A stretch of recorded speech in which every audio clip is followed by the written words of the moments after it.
ସୁପ୍ରଭାତମ୍। ଆଜିର ପଞ୍ଚାଙ୍ଗ ଓ ଅମୃତ ବଚନ। ଶୁଭ ସକାଳ। ଆଜି ଦିନର ପଞ୍ଚାଙ୍ଗ। ଆଜି ଶ୍ରୀ ଶ୍ୱେତବରାହ କଳ୍ପର ବୈବସ୍ୱତ ମନ୍ୱନ୍ତର ଦ୍ୱିତୀୟ ପରାର୍ଦ୍ଧ ଉତ୍ତରାୟଣ ବର୍ଷା ଋତୁ ଆଷାଢ଼ ମାସ ଶୁକ୍ଳପକ୍ଷ ତ୍ରୟୋଦଶୀ ତିଥି ମଙ୍ଗଳବାର ଶକାବ୍ଦ 5127 ବିକ୍ରମ ସମ୍ବତ 2082 ଜୁଲାଇ ମାସର 8 ତାରିଖ। ଆଜି ଦିନଟି ସମସ୍ତଙ୍କ ପାଇଁ ମଙ୍ଗଳମୟ ହେଉ, ଈଶ୍ୱରଙ୍କ ନିକଟରେ ବିନମ୍ର ପ୍ରାର୍ଥନା।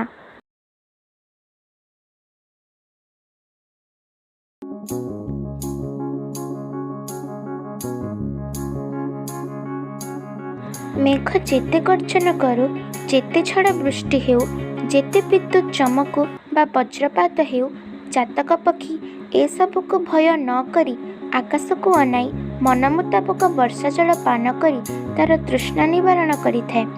ସେ ତୃଷ୍ଣାରେ ପ୍ରାଣ ବିସର୍ଜନ କରିପାରେ, କିନ୍ତୁ ନିଚରେ ଥିବା ଜଳାଶୟରୁ କେବେ ହେଲେ ଜଳ ପିଇବ ନାହିଁ।